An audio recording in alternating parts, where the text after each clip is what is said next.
Alright, go Weber High, here we go. We've got your host, Mr. Newbold here, summertime. Growing a little beard there for a moment, have that shaved. If you've seen my poster, you know, Portable One out here, Weber High. So I just got my jellyfish here, keeping me company, my little Finding Nemo fish here. Depends on how I feel is the color there. So we are here to help you. And specifically, we're here to help you with our new assignments this year for Weber High School. Go Matilda musical. Woo! Weber High. So specifically, we're looking at assignment 1.1, and just to get us going. And so I will be doing just a few problems here or there, and to help you with each assignment, each section, and so I need to make sure that you still have problems that you work on without my help, so you can prove to yourself that you know what you're doing, or to test yourself, test your knowledge, because math is about learning, not just receiving, but thinking, trying, doing. And so for this first video, we're definitely going to help you more than normal, and help you on lots of problems, just to kind of get you going since it's our first assignment back. And then after that, we will try to just do a few from each section, and awesome, let's get going. So number one says evaluate. So this has to do with PEMDAS basically, right? So parentheses, order of operations is what this is, order of operations. And so PEMDAS is P-E-M-D-A-S, PEMDAS. And so again, PEMDAS stands for, ooh, it's kind of big. That's kind of small. So parentheses, do whatever you need to do first in parentheses. And then we have exponents. And then we have multiplication, and after that, then you're supposed to do division, and then of course addition and subtraction.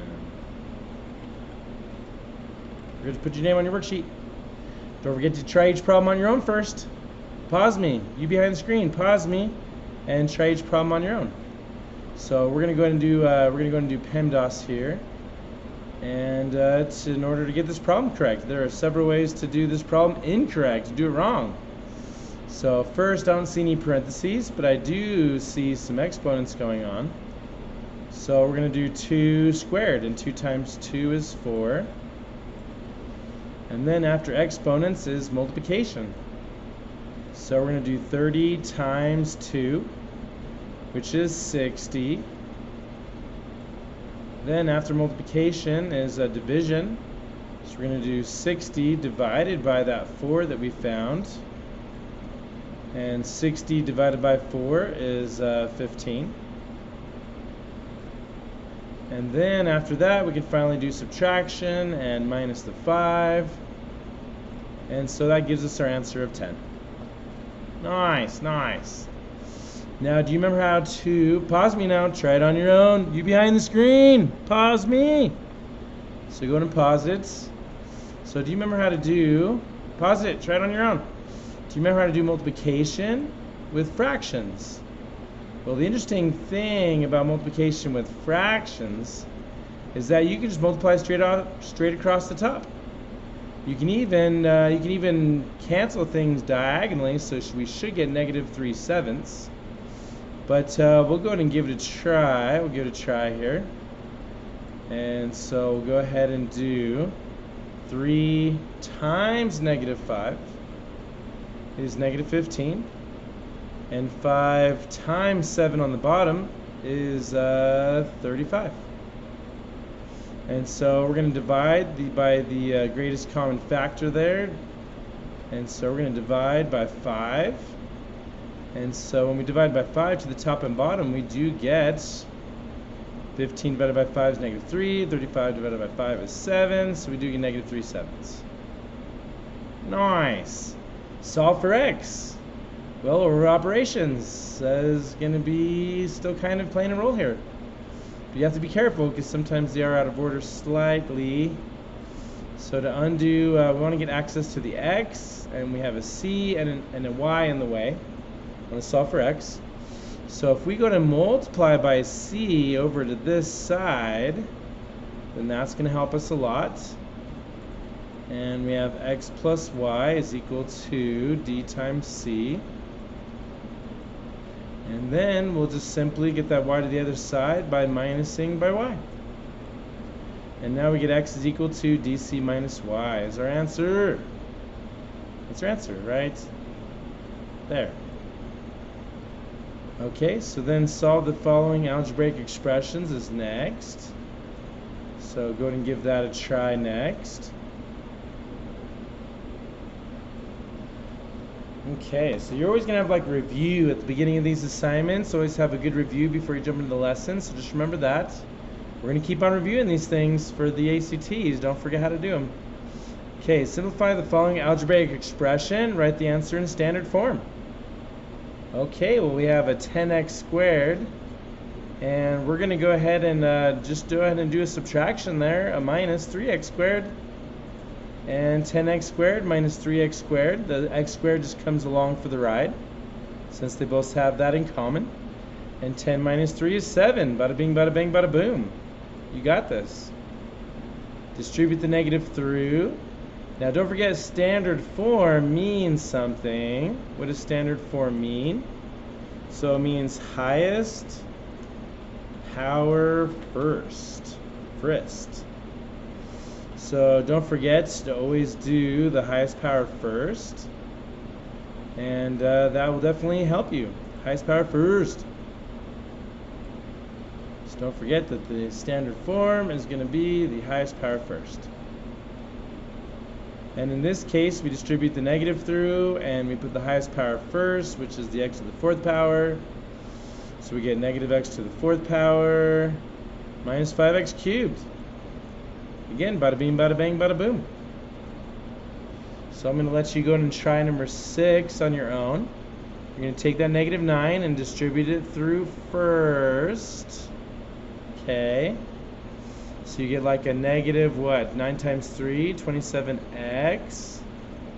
And then 9 times 20. Well, 9 times 2 is 18, so that's going to be a negative, what, negative 180. Now, highest power first, so the x squared is going to be first.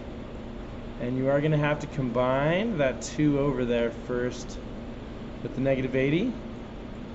So we'll go ahead and let you finish that one up on your own. There we go. And then down here, number 7, we're going to be doing some foiling, or properly termed as the distributive property, distribute through. Let's just double check. I just want to make sure that negative 9 times 20 is negative 180, and it is. Okay.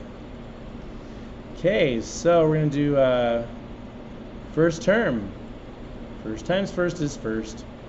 So 2 times 12 is 24. X squared times x squared is x to the fourth power. Then you have negative 8 times 4 is negative 32. And those are going to be your i's. You're going to do this a lot in this class, so know how to factor and know how to distribute. So don't forget the inside term, which is your nose. Make it a smiley face now. And those are your nostrils, right? Because here's your smiley face coming next. Okay, so what's negative 8 times 12? Well, you can use your calculator if you're not sure. So negative 96. So we have minus 96x. Here's your smiley face with little tongue sticking out there. And so now you're going to do 4 times 2 is 8. So plus 8x squared. And we did forget the squared on this one too. Don't forget the squared. Don't forget the squared. Okay, so we can combine that negative 96 plus that 8. So negative 96, there it is, plus that 8x squared is going to be negative 88. So combine those two together, Maybe we'll draw an arrow going down or something. We're going to combine those together. And we get negative 88 x squared. We bring down our minus 32. And we bring down our 24x to the 4th power. And that's it. There we go. Nice, nice. So go ahead and give number 8 a try now. On your own, give 8 a try. Distribute that 2 through. Distribute that 2 through. And give number 9 a try too. That's not too bad. Looks like kind of an easier one-ish. Now, to be honest with you, because you want it in standard form, you could rewrite it if you wanted to as x plus 5 times a negative 3x plus 4. And that would still work for you. That would put them in the correct order with the x squareds first, which should be negative 3x squared and so forth. So go ahead and finish those as well. Go ahead and finish those. We'll jump to number 10, 11, and 12. 10's not too bad. You're going to distribute that negative through. And after you distribute that negative through, then you're going to combine like terms. So make sure that you combine like terms after that for number 10. Number 11, that's squared, means you're going to write it twice. And so you're just going to be multiplying 4x squared minus 1 times 4x squared minus 1. Right? So distribute that through, not too bad. So I think it's probably time for our second video. Whoa, where are we at? 12 minutes. Okay, see you on our next video. Bada beam, see you soon. Bye for now.